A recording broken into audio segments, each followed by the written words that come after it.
The gospel of healthy eating, now heard throughout the land, from the school cafeteria to the White House. But sometimes even more important than what you put into your body is what you keep out. And that is the idea behind today's hottest dieting trend, going gluten-free. Gluten is a protein found mostly in wheat products. It is harmful for some, but for most, doctors say cutting it out entirely can be dangerous.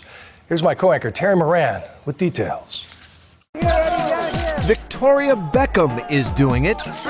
So is Rachel Weisz. And Gwyneth Paltrow raves about it. It might not sound sexy, but going gluten-free is hot in Hollywood right now. And those who do it say the results range from weight loss to more restful nights to clearer skin. It's today's IT diet. This summer, Chelsea Clinton's massive 9-tiered wedding cake was even baked with gluten-free flour, 45 pounds of it. Jenny McCarthy goes so far as to credit the diet with curing her son's autism, a claim not confirmed by hard science. What is gluten? It's a protein found in wheat, rye, barley, and other grains, and many processed foods, soups, salad dressings, and sauces too. So how hard is it to go gluten-free? This is my, special refrigerator. I feel like my name should just be on here, because this is where I hang out. We went to Whole Foods with Elizabeth Hasselbeck, one of the co-hosts of The View. She's written a book called The G-Free Diet, and she's a big advocate. Everything from breadcrumbs to cookies to bagels, it's there. Pie crust is there. Hasselbeck has celiac disease. That's a genetic disorder that causes an intolerance to gluten. So all those foods with wheat, barley, and rye were making her sick for years until she found out. My main goal always is trying to find gluten-free food that tastes like I remember it tasting. And she claims it's not as restrictive as it seems. The great thing about pasta is that you can have it if you're celiac or gluten-free. And you that's don't have important to you. Oh, it's so important. And so do Italiana. I grew up in an Italian household. I mean, pasta was at our table like another family member. I like to say, instead of removing, you want to actually just replace. Elizabeth is a true believer in a gluten-free diet, and not just for people with the genetic disorder she has. She encourages people to try it out.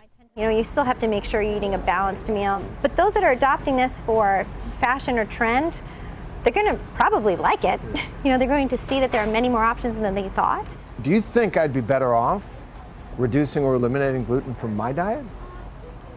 I think that if you gave yourself a challenge where you went gluten-free, you would find that your energy levels would soar and that you would like how you felt every single day. But after we spoke with Hasselbeck, we went up to Columbia University Medical Center and spoke with a doctor who knows all about gluten-free diets. He says there's no scientific evidence to support all the claims in Hollywood and elsewhere about gluten-free living.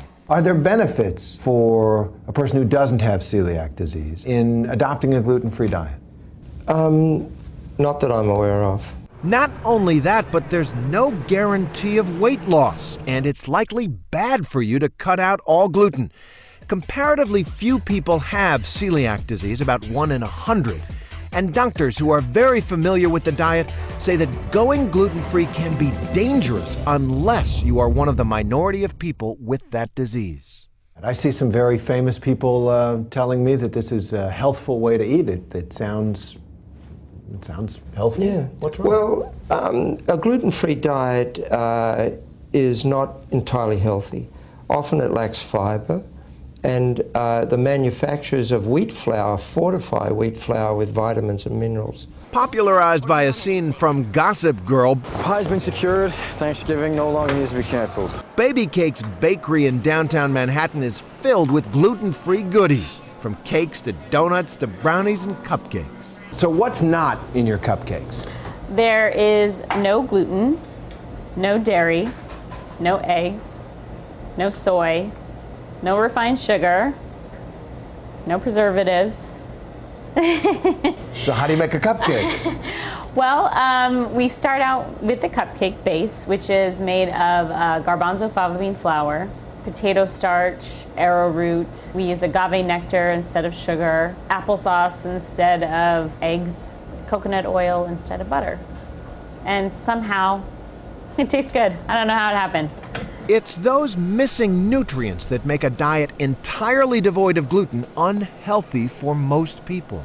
It's been demonstrated that if you're on a gluten-free diet long term, you can actually become B vitamin deficient. And we often see people, they often restrict calcium as well, and people may become calcium deficient. But for those who suffer from celiac disease and for their families, a place like Baby Cakes is a godsend. Throw these in the fridge if you don't eat them right away, okay? We get a lot of episodes of mothers crying because their children can finally choose whatever they want. It's a moment, definitely, for them because their kids have been without desserts for so long. It's just a really special thing. And that's the best thing about this latest dietary fad. While it's not for everyone, I think I'm going to do a caramel crunch. Okay. And then I'm going to have dessert. for millions of people, It's good, right? It's really good. life's getting a lot tastier. That's really good. Have some coffee with Yeah, it. I'm going to be a regular.